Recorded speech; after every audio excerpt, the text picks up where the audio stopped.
歡迎嚟到跟威仔隨意行頻道，又係我威仔帶大家隨意行。威仔今次就嚟咗呢個大埔嘅沙門仔啊，度玩去其中一個喺網上買面一個套餐。如果大家中意我個頻道，就即刻撳個 like、comment 同埋即刻 share 出去啦。今次就嚟到呢個馬屎洲海岸地質公園遊覽啊，去加呢個海上魚排嘅釣魚體驗啊，呢個暢玩海上遊戲，有呢個遊艇啦，同埋獨木舟嘅。嚟到呢個嘅大埔墟啊，咁就要再搭呢個20號 K 嘅小巴，或者呢個74號 K 嘅巴士，就可以入到呢個嘅大埔嘅沙門仔噶啦。去到呢個大埔嘅沙門仔咧，就可以喺呢個大埔沙門仔聯益碼頭嗰度集合噶啦。大家都見到啊，而家我係已經順利上咗小艇噶啦，由呢個聯益碼頭嗰度出發，搭呢個接駁嘅小艇啊，去到海上面嗰度玩噶啦。大家都見到啊，前面就有個觀音像啊，明哥嘅觀音像啊。當天嘅天氣係非常之唔錯噶，有太陽啦，同埋有風嘅，亦都唔會話太過熱噶。咁呢個接駁嘅艇仔亦都唔會話太過快啊，令到大家嗰啲唔舒服噶。咁呢度前面咧，大家都見到啊，就會有啲海上面嘅屋啊。咁呢啲海上面嘅屋咧，就係有啲漁船漁民喺嗰度住噶啦。呢度咧亦都有人喺度搞嗰個夜釣物語嘅。所以如果大家有興趣嘅，都可以上網睇下㗎。呢啲咧都係一啲海上面嘅居民啦。其實佢哋係海上面居民，其實佢哋都有七仔啊，一啲商鋪都方便我哋呢啲入嚟玩嘅人咧買嘢飲啊，買嘢食咁樣嘅。你只要同個導遊哥哥講聲咧，佢就會車你過去㗎啦。呢啲亦都係其他一啲漁民啊整嘅船屋啦。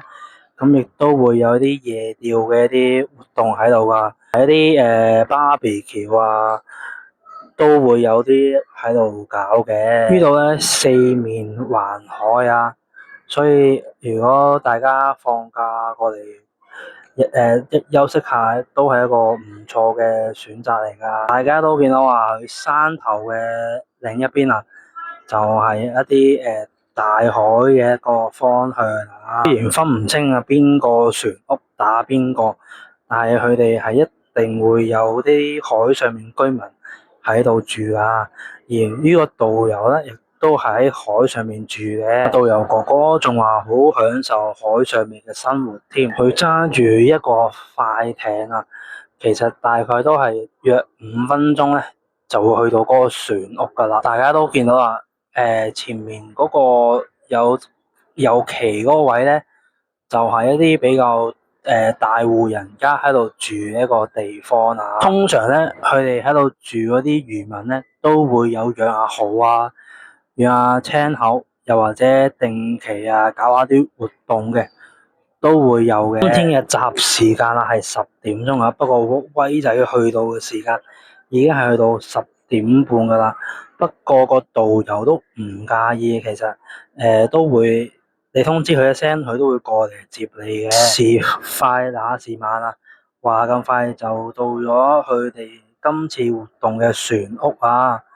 大家都見到啊，有啲艇啊，有啲沙包咁樣，咁我哋就去個船屋上邊度玩噶啦。其實佢個船程啊，大概5分鐘到嘅啫。所以亦都係非常之快噶，不過都係嗰句啦，記住就可能準時到啊，因為船佬唔知道佢係咪真係會咁得閒車你噶，因為當天亦都唔係話太多人啊。上到船上面啦，佢間屋啊，船屋就背山面海啊，全部都係山，全部都係水，仲有隻接駁嘅遊艇啊。不過導遊師傅就話呢隻遊艇係壞咗嘅，所以就唔可以用住啊。咁佢船屋隔籬嗰啲都係船屋嚟嘅，咁都係啲左鄰右里啊，大家都係喺上面住啊，又或者喺度養下魚啊，釣下魚，養下啲蠔咁樣嘅。行程方面咧，10點鐘就已經集合喺嗰個聯益碼頭嗰度上船㗎。點半方面咧就有呢個嘅魚排嘅釣魚體驗啊，有呢個基本教學，包呢個嘅手牌嘅裝備啊，同埋魚餌啊，1個半小時嘅去到。咁12點鐘咧會登岸呢個馬屎洲公園啊，打卡又或者遊覽都可以嘅，行程1小時啊。咁1點鐘咧就會去到午餐時間㗎啦。咁去個午餐食啲咩咧？就係一個韓燒嘅午餐，或者一個到會嘅午餐啊，都可以揀嘅。到下晝時間2點鐘啊，就係自由時間啦。咁就可以玩隔離嗰艘遊艇上面嘅一啲設施啊，上滑梯啊，又或者一啲嘅獨木舟。大家都見到啊，呢度咧就有個廁所啊。左手邊係更衣室，右手邊係洗手間啊，而佢出面就係一個洗手盆啊，而佢另一邊嘅船屋咧就係有呢個嘅雪櫃啦，係可以攞嘢飲同埋攞水，又或者攞汽水飲都可以嘅。其實大家只要上到船啊，就可以自由活動噶啦，大家可以做咩都可以嘅。因為導遊哥哥佢就會去忙住開一個遊艇上面啲設施俾大家玩嘅。好啊，當天咧導遊哥哥就可能比較忙啊，咁我哋咧就自己拎出咗一啲釣魚嘅一啲設施出嚟啊。咁佢又會包一個釣魚嘅魚絲啦，同埋一啲魚餌嘅。咁佢仲會有呢個叫做魚鈎，即係整魚絲同魚鈎結合咗個教學都會有嘅。呢個就係一個釣魚嘅位啦。